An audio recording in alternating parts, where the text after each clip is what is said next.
Should I start? Start like this. Let's talk about sin, baby. Is that it? Oh, yeah. Okay, I did it. I was going to keep going, but then that doesn't make any sense. Let's talk about you and me. But here Let's talk about sin set free. I think you could do a great, I feel like you're a good yes-ander. Like, you would do, good Christian improv group. I think you could, crush that. That is so nice. The highest compliment you could I be offered. am horrible at improv. Yeah. No, you're not. That's mostly what we do here. But I feel like we've introduced this. We're here. We're in this. Yeah, and they know. They know. And you did a little teaser last episode. I did. But we're talking about sin. Yeah, we are. This is your show. You're leading us through season 2. We talked about it last time. You're leading us through. So, okay, Danny, we're talking about sin. Yeah, so I think this is something interesting. In our very first conversation, you were like, yeah, some progressive Christians are not on the sin train, but you're like, I still very much believe in sin. Yeah. So can you just talk a little more about that? I know you said that that's something that maybe in a room full of progressive Christians you feel more conservative about, or why is it important to still have a theology of sin? Yeah. I think it's interesting. Talk about a mood shift. We just went from laughing to now we're going to talk about sin. But I do think it's interesting, right? So I don't understand the rationale between I'm progressive, so I'm inclusive. I guess if you're politically progressive, you have all those things, whatever you term a progressive Christian to be. I've never understood why two things happen when you go really, really progressive. Jesus was probably just a cool dude. We throw out the divinity of Jesus pretty easily if we go really far down the progressive track. And then all of a sudden it's sin's probably also not a real thing. And it's just such an, I think we see throughout the story from Genesis to Revelation, sin is woven through that story. Brokenness, division, pulling us apart from God and from one another. It's when we do baptism and we have our baptismal vows, we talk about sin, right? We talk about how we're rejecting that sin and we're saying yes wholeheartedly to Jesus.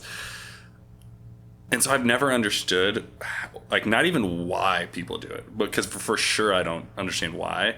I don't understand how people get there, because and I don't know, you might disagree with me on this, if sin isn't real and sin doesn't matter, then Jesus doesn't really matter. And this whole faith thing doesn't matter. If we're just awesome people and there's nothing trying to tear us apart from living a life that our Creator desires for us, why do any of this at all? No, I would agree with that. I think, personal take, I think that most people would acknowledge some sort of brokenness, but I think the word sin has a lot of connotations that make us be sin isn't a thing, but yeah, we mess up sometimes. Yeah. Well, what do you think of the difference? When you hear sin, do you have a difference? Do you break them out to sin and hey, I just mess up from time to time? So to me, when I hear sin, I hear something that I am. Ooh, okay, sorry. When I hear sin, so in 3rd grade Sunday school, I remember every Sunday, my Sunday school teacher, she would say, you're not a sinner because you sin because you're a sinner. So you do that because that's already your identity. Right. And so to me, sin was always matched up with it's who you are. And so, yeah, when I hear sin, I hear Emily is all bad, versus when I hear something like brokenness or something like that, I can say yeah, I am not. Before we started the recording, we were talking about glorification, the idea of I wholeheartedly believe that one day God's not making all new things, he's making all things new, and that includes you and me. Yeah. And I believe that currently you and I, we bear the image of God. I actually also really believe that you and I bear the image of our glorified selves today. Not perfectly, but there are things that will be true of us in the new heavens and the new earth that are true now.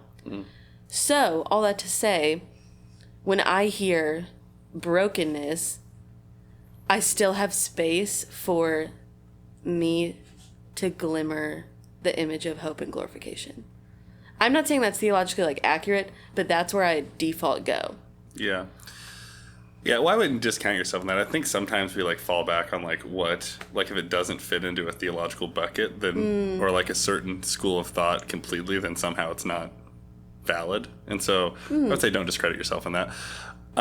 How though? So this is interesting. Like this just popped in my mind as you were talking because that was before you said it. That's what went to my mind. Like you see sin as an identity thing, and like you are identified as that, and it's not an act. Messing up is an act. It's a moment. It's finite. Yeah. Sin or being sinful is who you are. So how do you like wrestle with that as like someone that is a part of your faith following Jesus? Like you don't believe that like we're all these terrible human beings and that like God, because we've talked about this before, like you're like God doesn't really like me. God like just has to kind of like be in a relationship with me. But how do you navigate the connection between we are sinful people, right? And the fact that sin exists, brokenness exists, but sin is not our identity. Like how did those two things, I don't think they have to be mutually exclusive, but how do those things work in tandem for you as you understand them? And I'll say, like, I think my default reaction is still one of, like, I'm all bad. But I can now cognitively say, okay, theologically, I don't think that's accurate. So, for example, I was talking to a pastor one time, and I said, I truly thought total depravity, which is one of the 5 points of Calvinism, was that there was nothing good about Emily at all. Not one thing. And he was like, Emily, this is how I see total depravity. He was like, all the parts of you have cancer, but you are not a walking ball of cancer, and it isn't who you are. Like, I was thinking about this. If we go with the cancer analogy, you never see someone with cancer and they say, I'm cancerful. Mm-hmm. They say, I have cancer. Yeah. It's not a part of me. No, I'm sorry. It is a part of you. Yeah, that's like, it isn't my identity. Yeah. And to me, that was such a game-changing moment of like, okay, yeah, I can acknowledge that there are parts of me that I wish weren't that way. One of the lines in the Bible that's always felt so true to my experiences is when Paul says, like, I do not do the thing that I want, I do the very thing that I hate. That is like, whew, don't we all feel that, you know? Like, sometimes you do something and you're like, what the heck? And I feel like if we lose the doctrine of sin, we lose any understanding of that. Because here's the thing. Oh, if you let go of the idea of sin completely, you are still stuck with your not perfect self. Yeah. And it probably just makes you feel like you're the only one. I don't know. Yeah.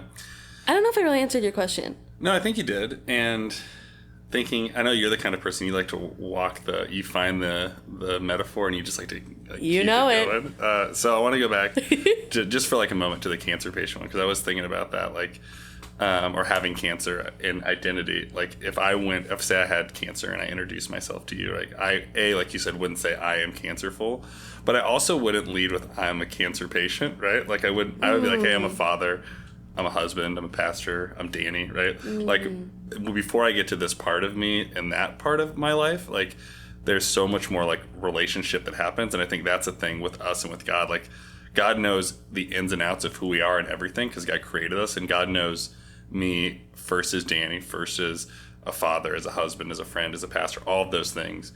And a person that has sin as a part of my life, God knows that. But it's like, it's an important part because it informs the way I live my life and how I try to lean into Jesus and what Jesus offers.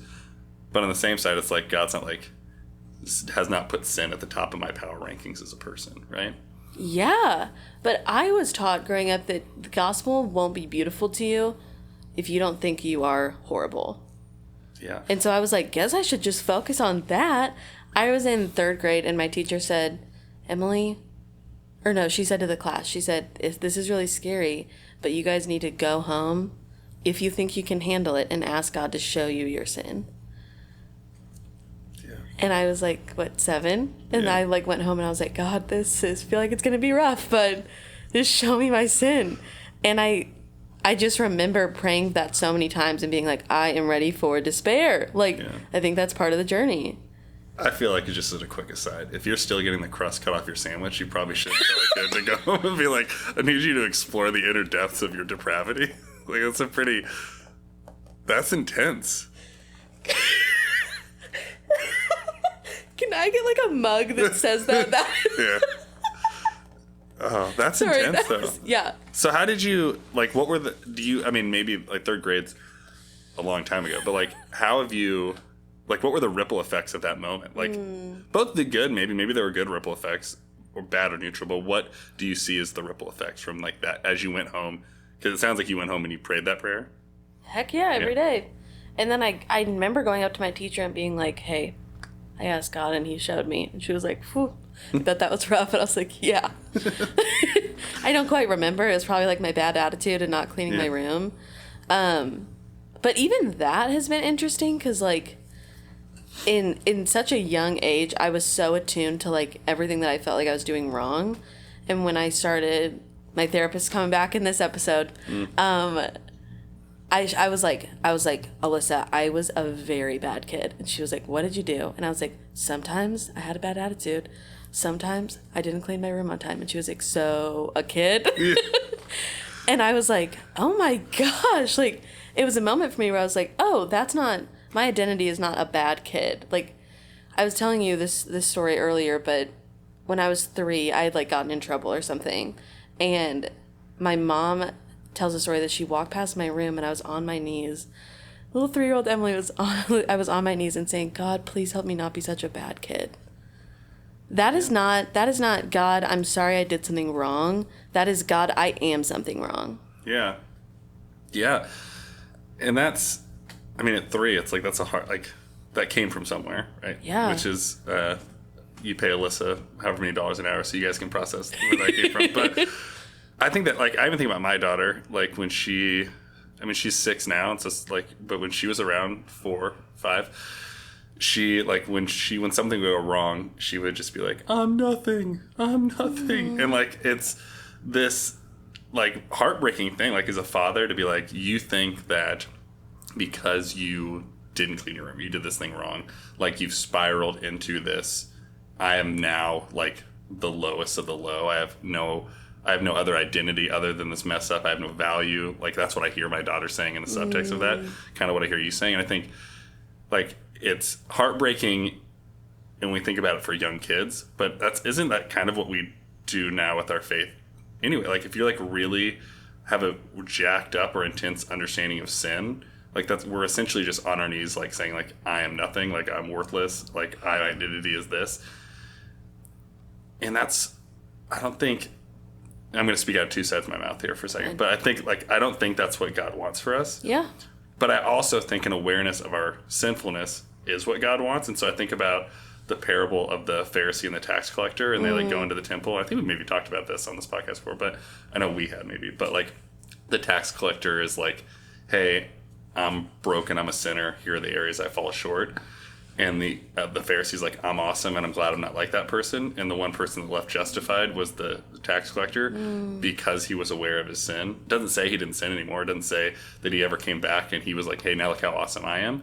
But there is, like, this idea that, like, we are not nothing and our identity is not sin. But on the other side, it's like there is a power in declaring that we live a life that is mixed up and surrounded by sin.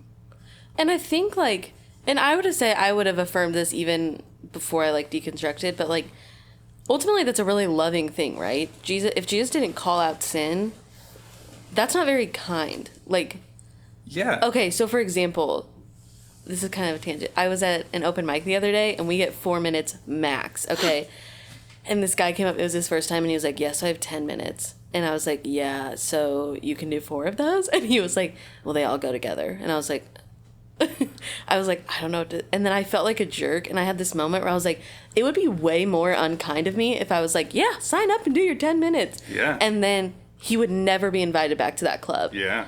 Like, that is not kind to not call that out for the sake of his comfort. Yeah. Yeah, accountability is not being an asshole, right? Like, having, like, some level of accountability, calling out, giving this like, what you're doing is creating boundaries for this person so that they can do their best. And by trimming things away doesn't mean you're a jerk.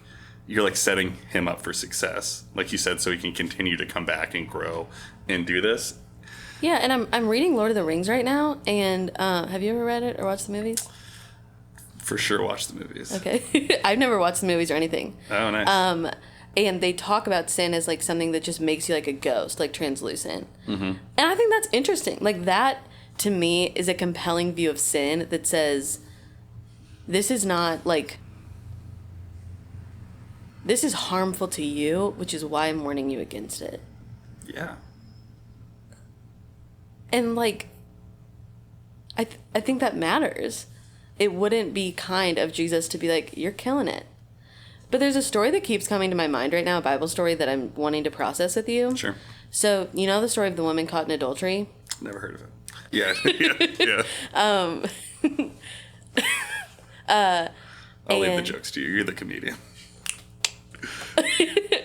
And so basically she's like been caught in adultery, and then they come out, you know, Jesus writes in the sand, everyone leaves, and then he says like, who's here to condemn you? And she's like, no. And he's like, neither do I condemn you. But then he says, go and sin no more. Sure. Yeah. So like, I just want to process that. Like, I think that is such a picture of Jesus' view of sin. And when I started to deconstruct, I'll be honest, I kind of wanted to leave that last line out. Yeah. I wanted to be like, yeah, Jesus was just like, you're killing it. Yeah. Yeah, well, I've said this before, and I did not come up with this, but I think Jesus loves us exactly where we are, so there's no condemnation, right? But loves us enough to challenge us to be the people we were created to be. So that's like, go and sin no more. And it's a both and, not either or. And so we're loved just as we are, but challenged to grow into the people God has created us to be. What I also think is interesting about that story is in it, like, so they're surrounded by like these legal experts and Pharisees, right? And they're the ones casting judgment and sin, and Jesus kneels down and writes in the sand, right? And what I think is just really interesting is the order that which Scripture says people leave. It goes from oldest to youngest. And I think there's like, you could take arrogance or maturity, like, why are the younger religious leaders staying? And because they're like, I want to die on this hill of condemning this person. And the religious leaders that are more seasoned, doesn't mean they're not pissed that they're walking away, but they realize like the folly in their accusation of this person, because they want condemnation and go and sin no more. Like, they want to condemn her and tell her not to sin, but lead with condemnation. And I think what Jesus is doing in this is saying, like, for sure, like, you've made some poor decisions and you should go and not live into those, but you're not condemned by me. Like, you're fully known and loved and accepted by me in this moment. But my challenge is to not live the life that you lived before, because there's something more profound waiting for you. Oh my gosh. Okay, so like, thinking about going back to the idea of sin and identity, when I read that, I would read the story as like Jesus saying, don't be this anymore. It's still like an identity thing. But we talked about at the beginning of this episode, this idea of glorification, of that we have a perfected self. That's getting kind of theological. I hope that, but that's like really important to me. Yeah. Okay. But what if we think kind of what you said, like, what if when we think of Jesus saying, go and sin no more, he's saying like, go live into who you truly are. I mean, what a game changer if we look at it like that. Yeah. I think that is a game changer. I also think there is an interesting, in some of the stories, like, so you can't build a theology based on what Jesus doesn't say, I guess. I mean, there's probably that's true. There's some negative aspects that come out of this, but I'm kind of going to do that for a second. So, but what's interesting is, like, think of all these stories, like, you're not condemned, go sin no more. Like, we don't hear from this, like, there's no follow-up, right? We think about the Pharisee and the tax collector, no follow-up, right? There are these stories where it's like, there's, hey, go and live this and go and like live into something different. Like, we're not checking in. There's no list of the sins that they're committing after this, right? And how sanctified or glorified or any of those things that they are. And I think that does, even if it's not written in Scripture, there is some subtext to like what Jesus valued, which was sending people out knowing that there was sin in their lives, but not condemning them and sending them out to be more aware, but also not like keeping a scorebook and being like, hey, did you sin just like one time less this week? Because that's how you're going to draw closer to me. Like, relationship was the most important thing, and sending them out in love was the most important thing. So there's a declaration that sin is real, but there's also an acceptance that they're sent out in. And I think the fact that we don't hear back from many of these characters says something. I love that. And so I think we would agree that that is how Jesus approaches sin in his life. So why do you think in evangelicalism we have turned to this place of like condemnation seems to be really at the forefront? Yeah. If you want my honest hot, I don't know if it's a hot take, my honest opinion, I think it's a manipulation thing. I think it's like easier to get people on your team if you can tell them where they're stepping out of bounds, what they're doing wrong, make them feel a little like shame about it, and then help them feel like they're not doing that as much anymore. So now they're a part of your team and your collective.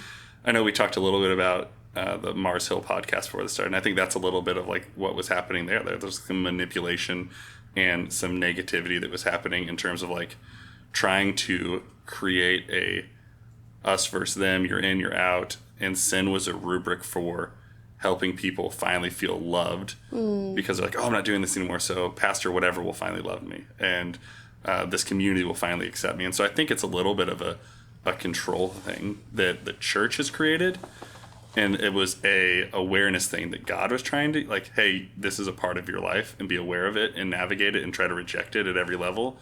I think the church has used it as a control system from my like view and vantage point. Yeah, no, I think it's way easier to get people to listen to you if you say that your own thoughts and feelings are not to be trusted. Yeah, then I'll totally listen to you if you just told me that. Yeah, well, this isn't a tangent, but this makes you think too. Like, what is our job as pastors? Is our job to get more followers of us and people to listen to us, or is our job to point people to Jesus? And I think like that's part of the thing too. Like, I can build, as counterintuitive as it seems, I can build a bigger audience following tribe if I use this as my rhetoric. And it's like that was never our call as pastors. Like, you never see anything about like mega churches in scripture, but you see people holding each other accountable, walking together, speaking truth in love, not holding condemnation, but also like calling things out where they see it. And like that's what the church at its best is supposed to be. And we talked about that before, like big conversations happening in the church. Like that can't happen if we just feel crappy all the time. And that also can't happen if only one person holds the keys to the kingdom and holds all the truth in their hands. Yeah. And I think the other thing is like, and going back to like what we were saying earlier, what I mentioned this on the last episode, but like you're also telling little kids that. Just that like you're telling parents of people that like, yeah, I should be empowered because you can't listen to yourself. But like there's also little kids hearing that like, so the way that we would often talk about the gospel is you are more sinful than you ever dared believe, and yet you are more loved than you ever dared hope. Okay. And like, okay, but it's like, it feels like with that phrase, you're making the part of the news of the gospel that you're sinful and that you're loved the same level. Am I making sense? Kinda. Like, I don't think it's the. Can I ask you a question real quick while you Yeah. process? So Thank you. I just want to process this with, like, so you said, like, we're telling this to kids. Yeah. Do you have the same, like, would you be frustrated if we were just telling it to 33-year-olds as well? Like, what about kids hearing it is something that is a little bit of what you're driving at? And so, like, what about it being communicated to a kid versus an adult or do you view it in the same way? I think either way, I think there's some really harmful things to that. However, I think kids see things more maybe black and white or more extreme. So if you hear like, to hear as a 3-year-old, like, Emily, you're sinful and you're a bad kid, but God still loves you. That's not really good news. Yeah. That is, man, you suck, but you're tolerated by God. Yeah. Yeah. Yeah, and I think, like, when we go into, like, the creation story, right? Like, our identity is told in that, right? Like, God's creating all these things that are good, and then gets to like humanity, like, hey, this isn't just good, that's very good, right? So like our identity at its earliest form was as the very good creation of God, standing above everything else in the created order in terms of like goodness. And then other things happened, but like what's interesting is like a loved child of God as the identity of those that were created first. As sin entered the world, their identity didn't shift, just the way that they encountered and interacted with the world shifted, but their identity didn't shift. Now they had sin as a part of their lived experience, but as loved and created beings in God's family, like that didn't shift. And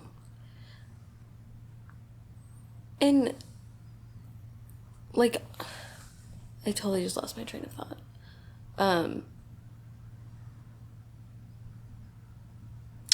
If we had a sponsor break, this would be the time for it. This would be the break. I don't know. So I'm just going to cut you off because I don't know if we're ever going to find where you were going. I don't know either. So sin. For me, like, I think it's an important... You got it. Is that okay? I think it's okay. The other thing about teaching a sin to kids is that we have to dumb it down with language, and I think we make God sound really creepy. For example, I was always taught that sin is hurting God's feelings and breaking God's heart. I'm like, get over it, man. Like, that is not a compelling view of sin. Because I'm just like, okay, then... Because then I think when that's our view of sin, then we get people saying like, well, why did Jesus even have to die? God could just forgive us. Yeah. Because if it's just you're just bugging God. Yeah, it makes it seem like we're like a nuisance, right? Like, and that there's no other consequences other than that God's pissed. Sure. That is not a compelling view of sin, and that's how we often say it to kids so they'll understand. Yeah. So I think what would be helpful, like, so I know that our audience is likely people that are in the process of deconstruction. Maybe pastors as well. Maybe people, though, that like aren't a part of any faith community at all.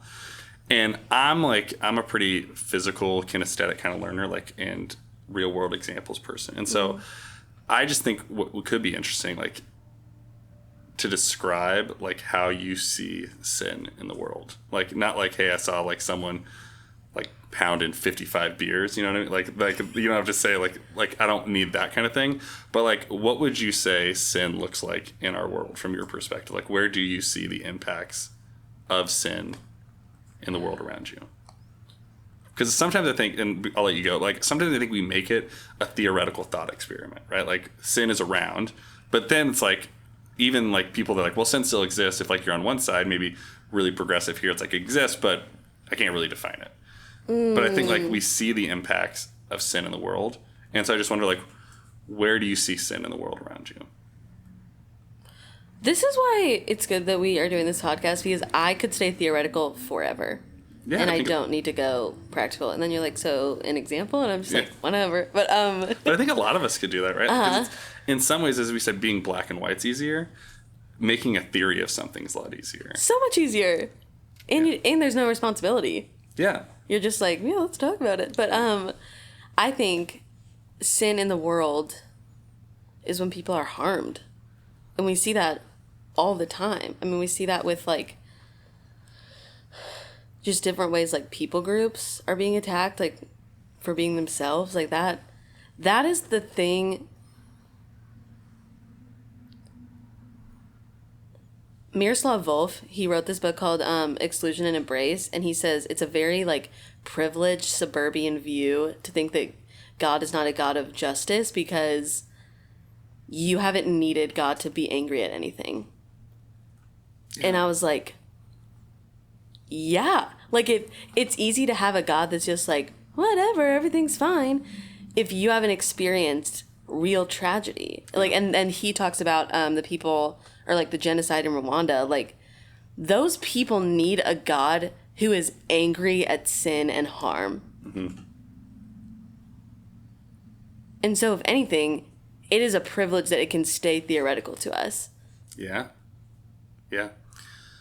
That's good. I'm like super geeked out that you finally said an author that I've read before. Really? So, like I was like super pumped. I was like, oh my gosh, I finally know this person. Have you read Exclusion and Embrace? I don't think I've read that one, but I read. I can't remember. It was in not seminary, but in undergrad. So I already know Exclusion and Embrace, but someone had told me to read it when they found out I was going to an inclusive church. Sure. So that I can just remember the exclusivity of Jesus. Yeah, naturally. That's good. I like that. So for me, like to the question I asked you, like I think like in my personal life, like taking it down to the Danny level, Okay. like, and this is just how I interact and like with the world, is I know that I'm at my highest level of sinfulness, so to speak. Like when Danny is the most important thing in any equation, like almost, and like not that I shouldn't value myself, but when I am the most important person in any one situation, like my pride and my arrogance and my desire for comfort just takes over. And like, so like I'm really selfish. I'm a pretty selfish person.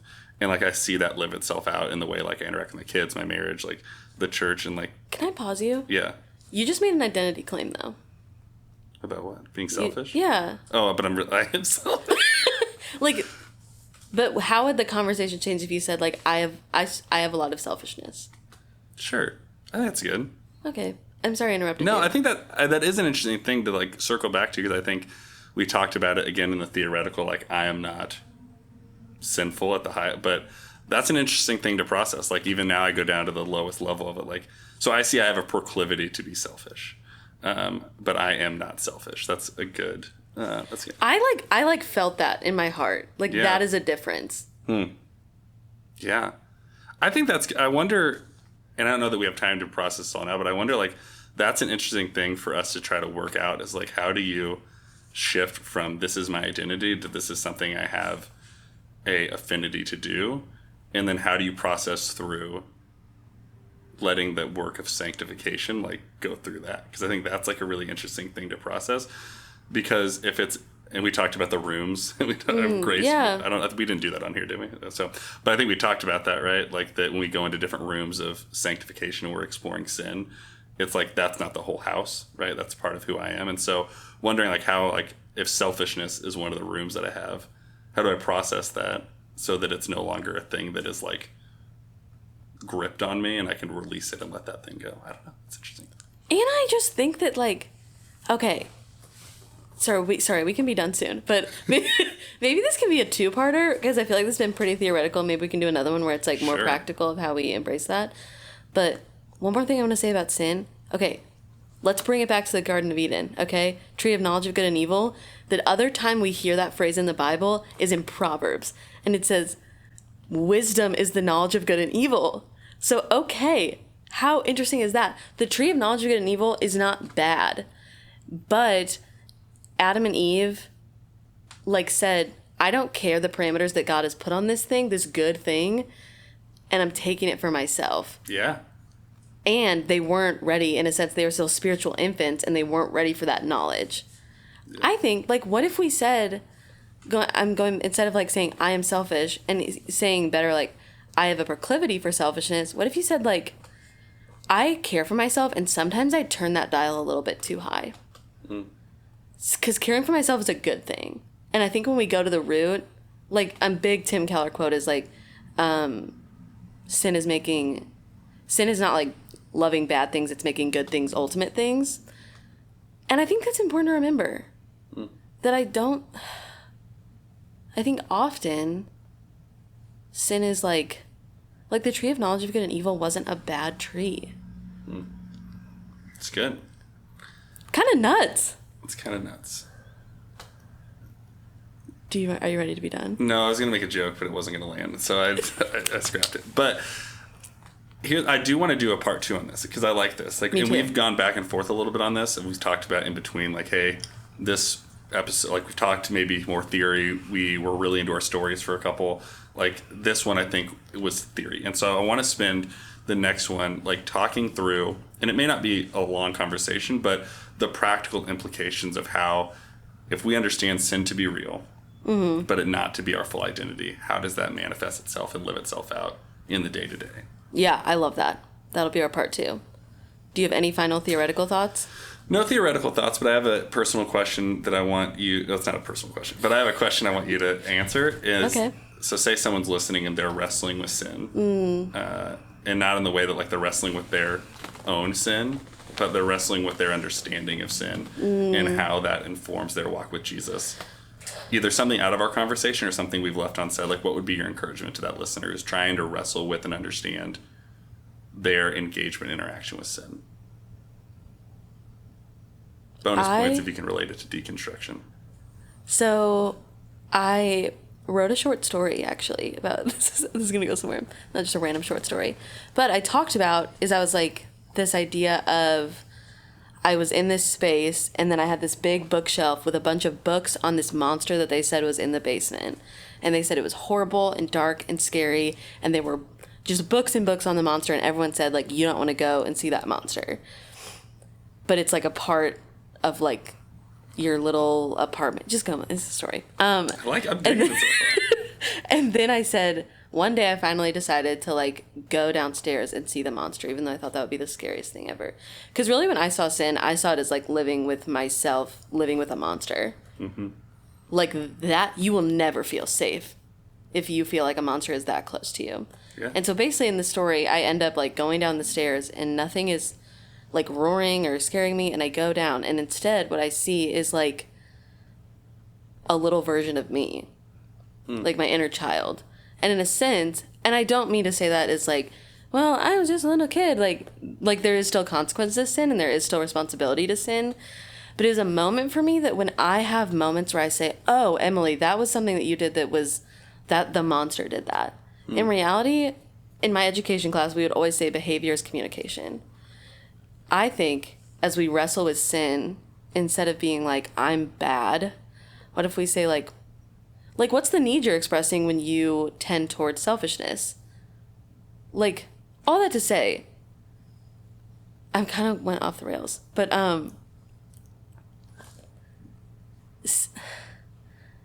know yourself and care for yourself, and I think that you'll see that sin is a lot more nuanced and complicated than just that you are a monster.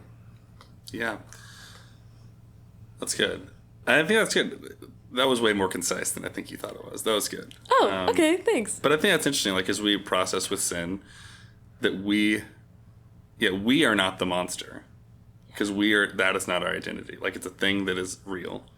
But, again, like, we aren't these little monsters or these big monsters or whatever. Like, we're wrestling with that. So that's good. So we're going to come back, do a part 2. Yeah, I'm about this conversation. Yeah, all right. All right.